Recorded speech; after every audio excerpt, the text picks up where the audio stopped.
Halo, selamat pagi Sobat Koi. Jumpa lagi di channel saya. Kali ini saya akan membahas sedikit tentang pompa.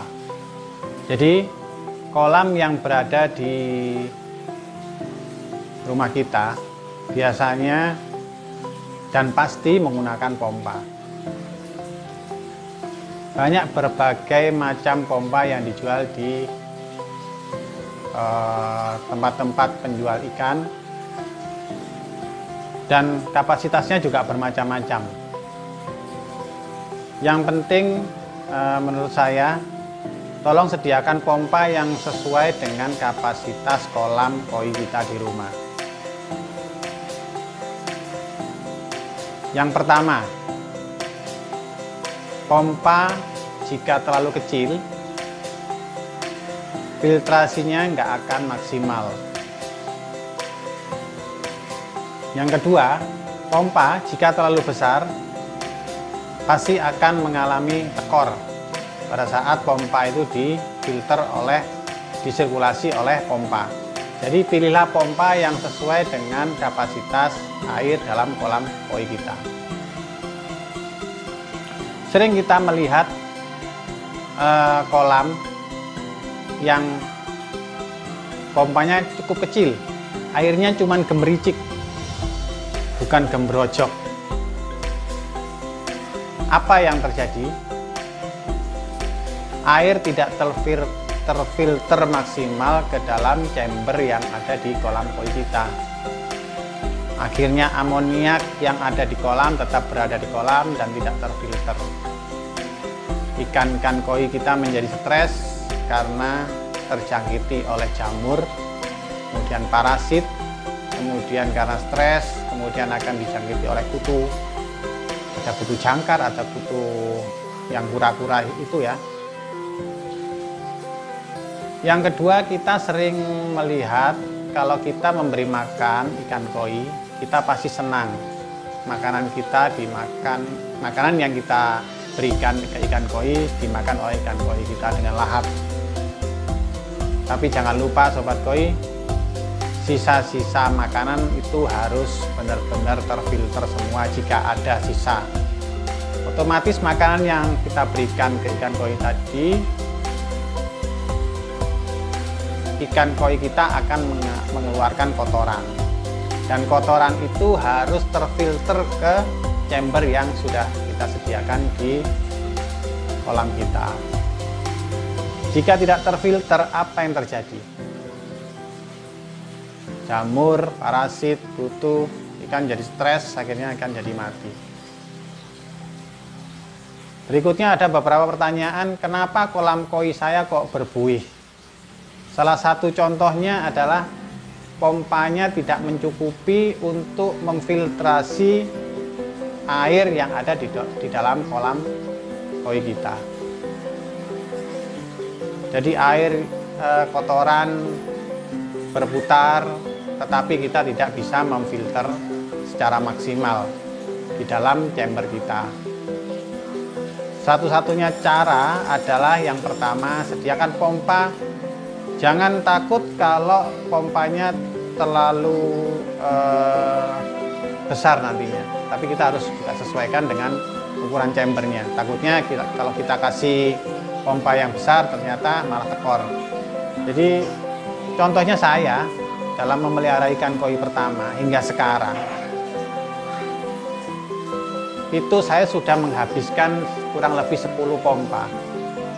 Pertama karena nggak tahu, saya kasih pompa yang kecil, kuatnya kecil, akhirnya airnya cuma gemericik gitu. Akhirnya kolam koi saya hijau, berbusa, berbuih,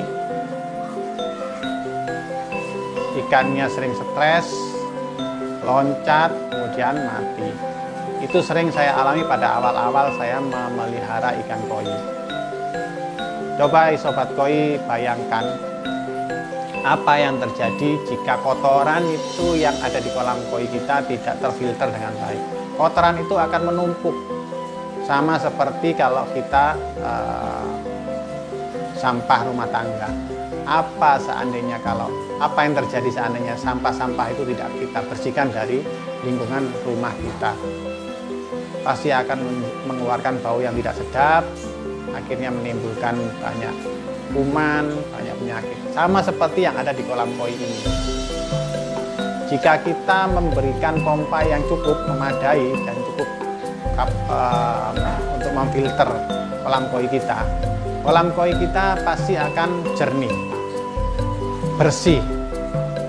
Tidak ada kotoran yang mengambang, tidak ada buih yang berbusa, tidak ada kolam kita berwarna hijau, tidak ada sisa makanan yang berada di dalam kolam koi kita. Semuanya akan terfilter dengan baik.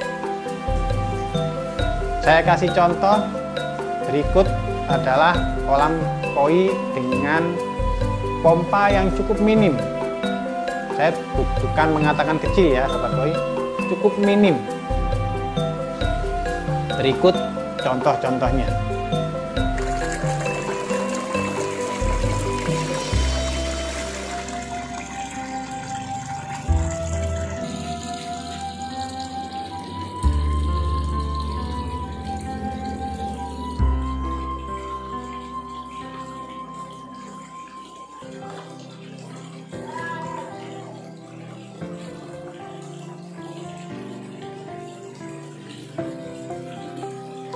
Dan berikut adalah contoh kolam koi dengan pompa yang cukup memadai.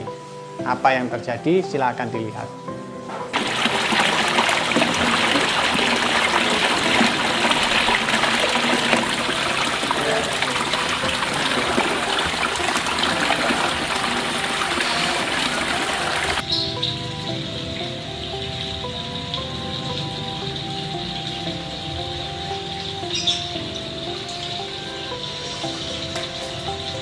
Ini adalah contoh pengalaman pribadi saya pada saat memulai memelihara ikan koi. Tapi seiring waktu, saya yakin sobat koi mempunyai cara tersendiri.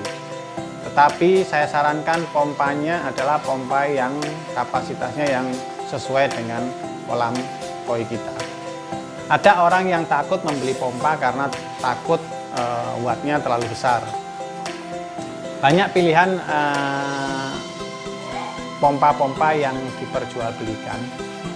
Ada yang pompa yang reguler, wattnya besar, dan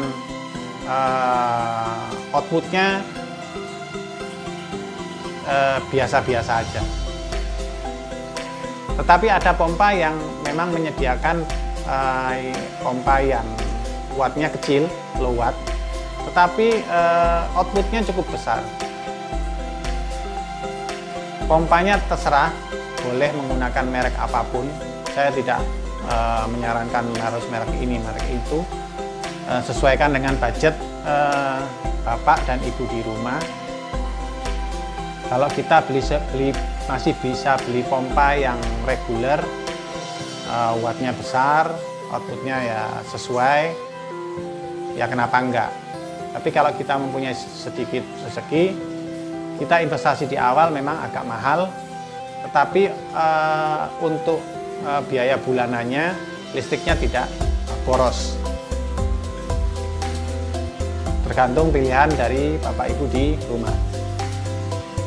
Karena pompa itu adalah alat yang paling penting, yang utama, yang harus ada di dalam kolam koi kita. Bayangkan kalau dalam kolam koi kita tidak ada pompa, apa yang terjadi? Nggak mungkin ikan koi kita akan hidup. Demikian sobat koi tips dari saya. Semoga bisa membantu masalah-masalah sobat koi yang ada di rumah. Sampai jumpa lagi di video saya berikutnya. Semangat pagi dan selamat beraktivitas kembali.